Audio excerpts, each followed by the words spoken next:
Very good morning friends. हमने पहले जो वीडियो था उसमें देखा था कि हमें स्टॉक मार्केट में क्यों इन्वेस्ट करना चाहिए, स्टॉक मार्केट आखिर है क्या, और हमें स्टॉक मार्केट में कब इन्वेस्ट करना चाहिए। नेक्स्ट वीडियोस में देखेंगे हम माइंड मेकअप। तो देखिए, माइंड मेकअप का मतलब क्या है। माइंड मेकअप का सीधा सा मतलब है कि आप कहीं जाते हैं शादी ब्याह वगैरह में, तो क्या होता है, थोड़ा बहुत मेकअप करते हैं ना, स्पेशली गर्ल्स, ठीक है। तो लड़के भी करते हैं आजकल यार मेकअप, ऐसी कोई बात नहीं है, फाइन। सो हम क्या करते हैं, फेस पर मेकअप करते हैं। इस तरह से दिमाग का भी मेकअप होना बहुत ज़रूरी है। माइंड मेकअप मतलब आप अपने दिमाग को सेट कर रहे हो, आप अपने दिमाग को फोकस कर रहे हो, ठीक है। तो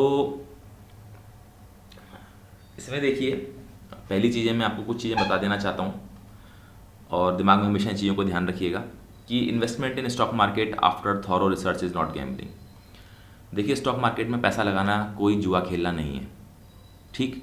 जो लोग ये कह रहे हैं कि स्टॉक मार्केट में पैसा लगाना जुआ खेलना है, वो सही भी हैं और गलत भी हैं। सही कैसे हैं?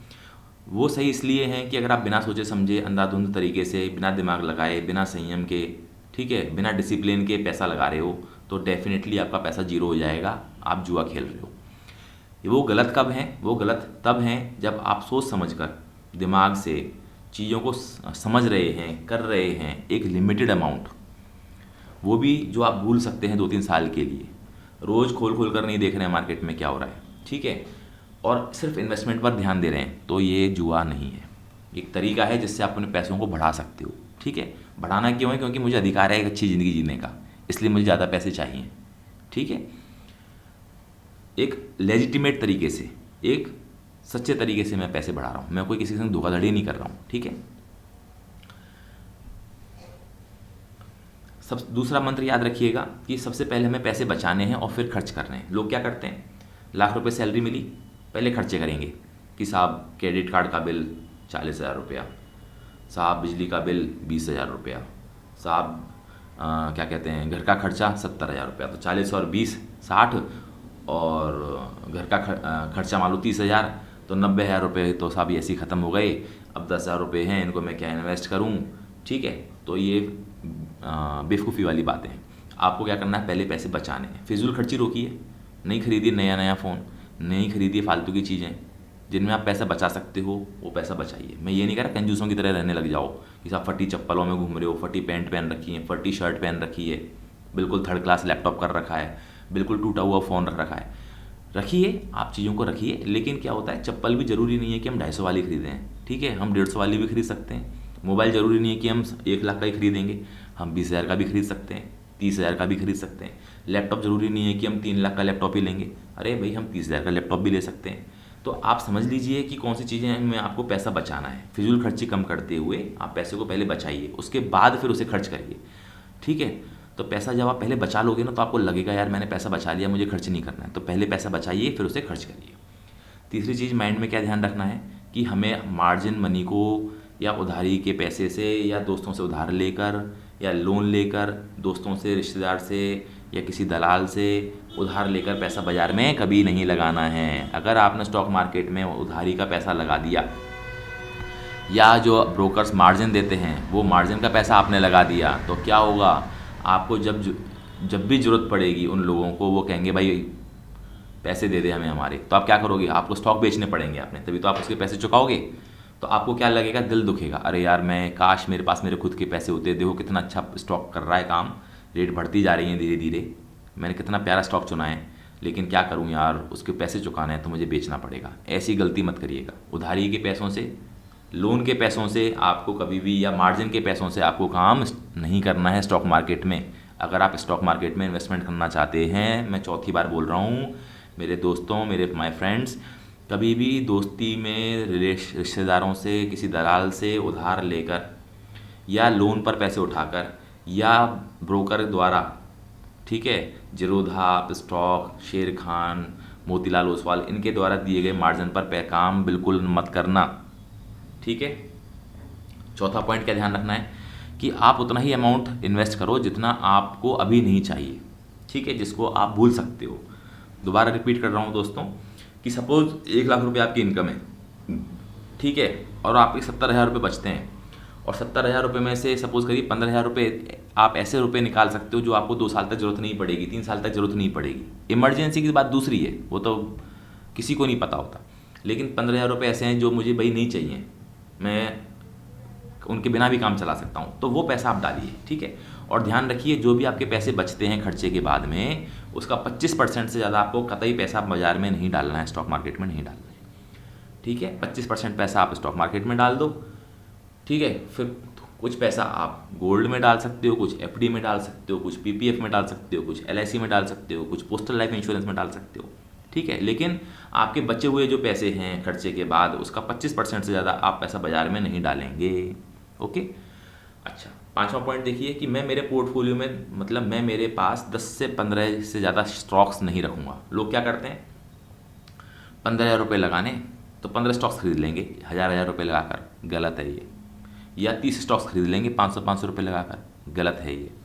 आप क्या करिए, 15,000 रुपये आपको लगाने हैं ना, तो 2-3 स्टॉक्स खरीद लीजिए, 2-3 स्टॉक्स अगले महीने खरीद लेना, ठीक है। तो 10 से 15 स्टॉक्स बहुत ज़्यादा होते हैं, अगर आप इससे ज़्यादा रखोगे तो क्या होगा, भूल जाओगे आप कौन सा स्टॉक्स कैसा काम कर रहा है, कैसा नहीं कर रहा है, ठीक है। क्योंकि हम आगे देखेंगे कि हम स्टॉक सिर्फ खरीद ही नहीं रहे हैं, हम उनको रेगुलर उनके बारे में पढ़ेंगे भी, एनुअल रिपोर्ट्स पढ़ेंगे, सालाना रिपोर्ट्स पढ़ेंगे, जो 100-100 पेज की, 200-200 पेज की होती है, ठीक है। तो आपको अपने पास 10 से 15 से ज़्यादा स्टॉक्स नहीं रखने चाहिए। और कैसे रखेंगे, sector wise distributed and asset wise distributed. इसका मतलब आपको सीधा सा उदाहरण देके समझा देता हूँ, समझ में जल्दी आ जाएगा। कि भैया मेरी सैलरी है मान लो 1 लाख रुपया, 30,000 का मेरा खर्चा है, 70,000 रुपये मेरे पास बचते हैं। अब इन 70,000 रुपयों को मुझे जगह लगाना है, तो मुझे 25% से ज़्यादा, मतलब 15,000 से ज़्यादा तो मैं स्टॉक मार्केट में डालने से रहा, ठीक है साहब। स्टॉक मार्केट में मैं 15,000 डालूंगा। अब कितने बचे मेरे पास बचे 55,000, ठीक है। 55,000 में से मैं क्या करूँगा, कुछ पैसा 15,000 रुपये मान लो मैं डाल दूँगा पीपीएफ में, ठीक। कितने बचे, 40,000। 40,000 में से 10,000 रुपये मैं मेरे घर के हिसाब से और बचा के रख लूँगा, 8 बीघे काम आए तो, ठीक है। बचे कितने, 30,000। तो 15,000 मैंने गोल्ड में डाल दिए, 15,000 मैंने एलआईसी में डाल दिए, या टर्म प्लान में डाल दिए, मेडिकल प्लान जिसे बोलते हैं, ठीक है। इस तरह से मैंने क्या किया, एसेट वाइज गोल्ड में कुछ पैसा डाल दिया, कुछ पैसा मैंने एलआईसी में डाल दिया, कुछ मैंने पैसा पीपीएफ में डाल दिया, कुछ पैसा मैंने स्टॉक मार्केट में डाल दिया। तो एसेट वाइज मैंने मेरे पैसे को डिस्ट्रीब्यूट कर दिया, बांट दिया, ठीक है। अच्छा, अब सेक्टर वाइज का क्या मतलब है, सेक्टर वाइज का मतलब ऐसे समझो कि सपोज जो पैसा मैं 15,000 रुपये जो स्टॉक मार्केट में डालने वाला हूँ, ठीक है, 70,000 रुपये बचे, उसका 25% कितना हो गया, 15,000 रुपया, लगभग 17,000 रुपये होते हैं, मैं 15,000 मानता हूँ। तो 15,000 रुपये मैं क्या करूँगा, सेक्टर वाइज डिस्ट्रीब्यूट करूँगा। सेक्टर वाइज मतलब कि 3 ही कंपनी के स्टॉक्स खरीदूंगा, एक कंपनी में 5,000 डालूंगा, दूसरी में भी 5,000 डालूंगा, तीसरी में भी 5,000 डालूंगा। लेकिन मैंने पहली कंपनी कौन सी ले ली, ऑटोमोबाइल की। दूसरी कंपनी कौन सी ले ली, सपोज़ करो बैंक की ले ली। और तीसरी कंपनी मैंने कौन सी ले ली, सपोज़ करो आईटी इंडस्ट्री ले ली, सॉफ्टवेयर इंडस्ट्री ले ली। तो मैंने क्या किया, 15,000 रुपये तो डाले, लेकिन 15,000 को भी मैंने 3 डिफरेंट सेक्टर में डाल दिया। 5,000 मैंने डाल दिए आपके सॉफ्टवेयर कंपनी में, 5,000 डाल दिए बैंक में, 5,000 डाल दिए ऑटोमोबाइल में। तो इस तरह से भी मैंने डिस्ट्रीब्यूशन कर दिया। इससे फ़ायदा क्या हुआ दोस्तों, इससे फ़ायदा ये हुआ कि जब आप एसेट वाइज डिस्ट्रीब्यूट करते हो, मतलब 15,000 आप मार्केट में डालते हो, 15,000 रुपये आप अपने पीपीएफ में डालते हो, ठीक है। 15,000 रुपये सपोज आप अपने एलआईसी पीएलआई में डालते हो। तो आपने क्या किया कि अगर मान लीजिए स्टॉक मार्केट अच्छा नहीं कर रहा, वो डाउन जा रहा है, तो कम से कम आपके एफडी और एलआईसी में पैसे तो बने रहेंगे, पूरा लॉस तो नहीं होगा। इसी तरीके से मैंने क्या किया था कि जो 15,000 रुपये मैं स्टॉक मार्केट में डाल रहा था, वो मैंने 3 अलग अलग कंपनियों में डाले थे। 5,000 डाले ऑटोमोबाइल में, 5,000 डाले सॉफ्टवेयर कंपनी में, 5,000 डाले सपोज बैंक में। तो सपोज करो ऑटोमोबाइल सेक्टर बिल्कुल बैठ गया, तो बाकी 2 सेक्टर तो अच्छा काम करेंगे। बैंकिंग सेक्टर बिल्कुल बैठ गया तो ऑटोमोबाइल और आईटी तो अच्छा काम करेगा।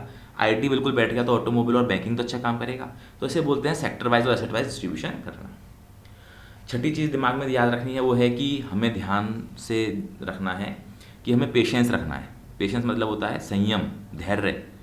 और हमें स्टॉक मार्केट में इन्वेस्टमेंट जब हम करेंगे तो हम intrinsic value with margin of safety करेंगे। अब बड़ा सा टेक्निकल टर्म है इंट्रिंसिक वैल्यू और मार्जिन ऑफ सेफ्टी, कोई बड़ी चीज़ नहीं है। आप इसको ऐसे समझिए कि जो 15,000 रुपये है ना, आपने 3 स्टॉक्स में डालने हैं कि भाई ऑटोमोबाइल में डालने हैं 5,000, बैंक में डालने हैं 5,000 और 5,000 डालने हैं मुझे सॉफ्टवेयर कंपनी में। अब क्या करेंगे, हम सॉफ्टवेयर कंपनी को पकड़ते हैं। अरे यार सॉफ्टवेयर कंपनी में तो इन्फोसिस भी है, TCS भी है, सोनाटा सॉफ्टवेयर्स भी है, SCL टेक्नोलॉजीज़ भी है, विप्रो भी है, किस में डालूँ? तो आप क्या करोगे, जब आगे वाले वीडियोस देखोगे ना तो आपको फ़िल्टर आउट करने आ जाएंगे कि कौन सा स्टॉक अच्छा है।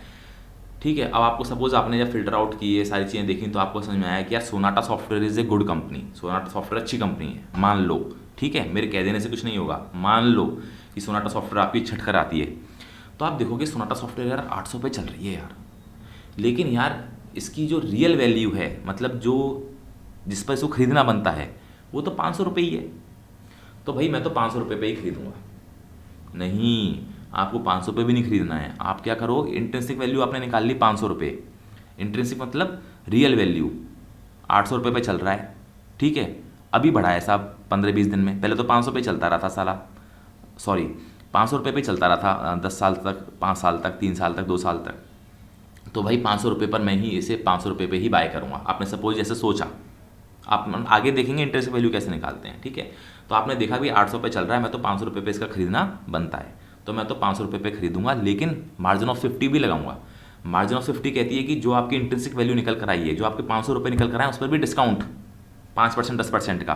तो मैं क्या करूँगा, देखूंगा यार 800 रुपये पे चल रहा है सोनाटा सॉफ्टवेयर्स, 500 रुपये इसकी रियल वैल्यू है जिस पर इसकी खरीद बनती है, तो 500 पे नहीं खरीदूंगा, मैं खरीदूंगा से 480 पर या 450 पर, 10% और उतर कर नीचे फिर मैं इसे खरीदूंगा। तो इसे बोलते हैं मार्जिन ऑफ सेफ्टी। साथ में चीज़ दिमाग में रखना कि मार्केट में क्या होता है, मूवमेंट बहुत अच्छे होते हैं। जैसे सपोज आज आपने सोनाटा सॉफ्टवेयर खरीद लिया 500 रुपये का या 480 रुपये का, आपने देखा यार मैंने 480 का खरीदा है, ये क्या एकदम से 600 रुपये हो गया, ये क्या 700 हो गया, 800 हो गया। ठीक है, या मैंने सपोज करो सोनाटा सॉफ्टवेयर 800 रुपये में खरीदा, ये क्या 1000 रुपये हो गया, ये क्या 1200 रुपये हो गया। एकदम से आप देख रहे हो भाग रहा है आपका स्टॉक, आप क्या करोगे, ओवर एक्साइटेड हो जाओगे। देखा मेरे में दिमाग है, ऐसे ही नहीं है, मेरे साथ इंटेलिजेंट कोई नहीं हो सकता, ऐसे सोचने की ज़रूरत नहीं है मेरे भाइयों। मार्केट है 800 से 1200 भी हो सकता है, तो 800 से 400 भी हो सकता है। ठीक है, और सपोज करो 800 से 400 हो जाए तो डिप्रेस होने की ज़रूरत भी नहीं है। अरे यार शिट, क्या यार 800 से 400 हो गया यार, स्टॉक तो सही था, स्टॉक सही है ना, विश्वास है ना अपने ऊपर, तो रखे रखो, कोई दिक्कत नहीं है। ठीक है, आगे देखेंगे हम उसे कैसे एवरेज आउट भी करना होता है। अगर आपके अच्छे स्टॉक्स हैं, अच्छा परफॉर्म कर रहे हैं, लेकिन कोविड जैसी सिचुएशन आ जाए, यहाँ पे सारे स्टॉक्स टूट रहे हैं, तो आप क्या करोगे, एवरेज आउट करोगे, वो हम आगे देखेंगे। ठीक है, तो हमें कभी भी ओवर एक्साइटेड और डिप्रेस नहीं होना है रोज़ रोज़ देख देख कर। ठीक है, 2 साल 3 साल रखे रखो, 100% प्रॉफिट हो जाएगा। 8वीं चीज़ दिमाग में रखना कि ये जो अखबार आते हैं ना, स्पेशली लोकल अखबार, इनको तो पढ़ना ही नहीं है। पढ़ो तो बिजनेस टाइम में पढ़ लो, और वो भी रिलेवेंट, मोबाइल में ऐप इंस्टॉल कर लो, जरूरत की जो न्यूज़ है ना उसमें से पढ़ सकते हो यार, ज़रूरी नहीं है हर जगह पैसे खर्च करने हैं। जो पैसे बच रहे हैं उनको स्टॉक मार्केट में लगाओ और कहीं लगाओ। ठीक है, पहली 8वीं चीज़ दिमाग में ये रखनी है कि हमें अखबार नहीं पढ़ना। हमें किसी ने कोई टिप्स दे दी, जैसे मैं कह रहा हूँ सोनाटा सॉफ्टवेयर की, और यार आपने कहा कि यार ये बंदा सोनाटा सॉफ्टवेयर बोल रहा है खरीद डालो, ये बंदा पीडियालाइट बोल रहा है खरीद डालो, ये बंदा मैरिको बोल रहा है खरीद डालो। अरे यार गलत हो सकता हूँ यार। ठीक है, तो कभी भी किसी न्यूज़ के बेसिस पर कभी किसी ने टिप दे दी कि यार फलाना ले ले ढिकाना ले ले, उस पर, और कोई रिकमेंडेशन कर गया टीवी पर आकर, ठीक है, चैनल पर आकर कि भाइयों और बहनों ये वाला स्टॉक ले लो, ये 300 रुपये का स्टॉक 400 हो जाएगा। भाई क्यों हो जाएगा, तूने भविष्य में जाके देखा है क्या है? अगर स्टॉक अच्छा होगा तो हम अपने आप फिल्टर आउट कर लेंगे, हम सीखेंगे आगे कैसे फिल्टर आउट करने। तो फालतू की न्यूज़पेपर्स, टिप्स और किसी की रिकमेंडेशंस पर आपको काम नहीं करना है। ठीक है, नवा पॉइंट क्या दिमाग में रखना है, do your own research, DYOR, do your own research. हम अपनी रिसर्च खुद करेंगे। ठीक, और हम क्वालिटी जो मैगजीन्स आती हैं, जैसे दलाल स्ट्रीट जर्नल है DSJ, वो पढ़ेंगे। ठीक है, हम अखबार भी पढ़ेंगे, न्यूज़ भी पढ़ेंगे, तो ऐप इंस्टॉल कर लेंगे बिजनेस टाइम की या बिजनेस टुडे की, ठीक है, या बिजनेस स्टैंडर्ड की, उनको पढ़ेंगे। ठीक, हम खुद की रिसर्च करेंगे और उसके बेसिस पे काम करेंगे। रिसर्च कैसे करेंगे वो हम आगे वीडियोज़ में देखेंगे। 10वां माइंड में क्या रखना है कि हम अपनी ज़िंदगी को जिएंगे, ध्यान करेंगे, योग करेंगे, अपने परिवार को अपना समय देंगे। ऐसे नहीं है दिन भर लग रहे हैं स्टॉक मार्केट में, दिन भर सुबह बैठते हो 9:30 बजे, 3:30 बजे तक उठते हो, फिर फ्रस्ट्रेट होते हो, फिर मारपीट करते हो घर में, चिल्लम चिल्ली करते हो। ऐसा नहीं करना है। रिसर्च करेंगे, कोई दुनिया का अंत नहीं हो रहा है, प्रलय नहीं आ रही है। ठीक है, आराम से रिसर्च करेंगे, सोचेंगे, समझेंगे, स्टॉक मार्केट में लिमिटेड अमाउंट में पैसा लगाएंगे, 2-3 साल तक होल्ड रखेंगे, चिल मारेंगे, अपने घर परिवार के लोगों को टाइम देंगे, ध्यान करेंगे, योग करेंगे, ज़िंदगी के मज़े लेंगे, घूमने जाएंगे, ठीक है, हंसेंगे, खेलेंगे, खुश रहेंगे। 11वां पॉइंट दिमाग में रखना है कि अगर क्वालिटी क्राइटेरिया मीट नहीं होंगे तो हम इमीडिएटली इस स्टॉक को बेच देंगे। अब ये क्या चीज़ है? ये ऐसे है कि भाई आगे आप पढ़ोगे क्वालिटी क्राइटेरिया क्या है। जब आप स्टॉक को खरीद लोगे ना, सपोज आपने सोनाटा सॉफ्टवेयर खरीद लिया, एक आपने मेरिको खरीद लिया, एक आपने पिडिलाइट खरीद ली, तो आपको क्या करना है, हर 6-6 महीने में देखना है कि जैसा मैं सोच रहा हूँ वैसा ये स्टॉक काम कर रहे हैं कि नहीं कर रहे हैं। अगर स्टॉक काम नहीं कर रहे हैं तो इमीडिएटली हमें बेच देना है, ठीक है। सोनाटा सॉफ्टवेयर है, मान लो अभी तक तो अच्छा काम करती थी, मेरे खरीदने के बाद ही उसने 6 महीने में ऐसा काम करा जो उससे किसी उम्मीद नहीं थी, ठीक। फिर हम और फर्दर 6 महीने वेट करेंगे, फिर 6 महीने बाद भी उसने ऐसा काम किया जिसकी हमें उम्मीद नहीं थी। साल 2 साल में हर बार ऐसा ही काम हो रहा है, मतलब कंपनी परफॉर्म ही नहीं कर पा रही है, ना 3 महीने में, ना 6 महीने में, ना साल भर में, और 2 साल तक भी ऐसी स्थिति, तो हमें स्टॉक से बेच के निकलना है। वो क्राइटेरिया क्या है, आगे पढ़ेंगे। 12वीं पॉइंट दिमाग में ये रखना है कि हम जो शादी कर रहे हैं ना, वो हम ह्यूमन से करेंगे, किसी लड़की से या किसी लड़के से करेंगे। स्टॉक से शादी नहीं करनी है। स्टॉक से शादी करने का मतलब ये है कि हमें उससे, स्टॉक मार्केट में उस पर्टिकुलर स्टॉक से इतना प्यार भी नहीं करना है कि हम उसके लिए मर मिटें। जैसे सपोज मुझे सोनाटा सॉफ्टवेयर जची, तो जहाँ देखो वही सोनाटा सॉफ्टवेयर खरीद ले, भाई तू सोनाटा सॉफ्टवेयर खरीद ले, भाई तू भी सोनाटा खरीद ले, भाई तू भी सोनाटा सॉफ्टवेयर खरीद ले, ऐसे नहीं करना है। सोनाटा सॉफ्टवेयर परफॉर्म नहीं कर रही है, फिर भी आप खरीदे जा रहे हो, खरीदे जा रहे हो, खरीदे जा रहे हो, ठीक है। जो कंपनी परफॉर्म नहीं कर रही है बेच दो उसे, ठीक है। ये कोई शादी नहीं है जो हम निभाएंगे, ठीक है दोस्तों। तो ये सारी चीज़ें थी, थोड़ी बहुत हंसी मजाक भी रहनी चाहिए, मस्ती से जिएंगे ज़िंदगी, आराम से चीज़ों को देखेंगे, ठीक है फ्रेंड्स। Okay bye. हम आगे वाले वीडियोज़ में पढ़ेंगे इंट्रोस्पेक्शन, मतलब हम आत्मविश्लेषण करेंगे अगले वीडियो में। Okay friends, bye bye, take care, love you all.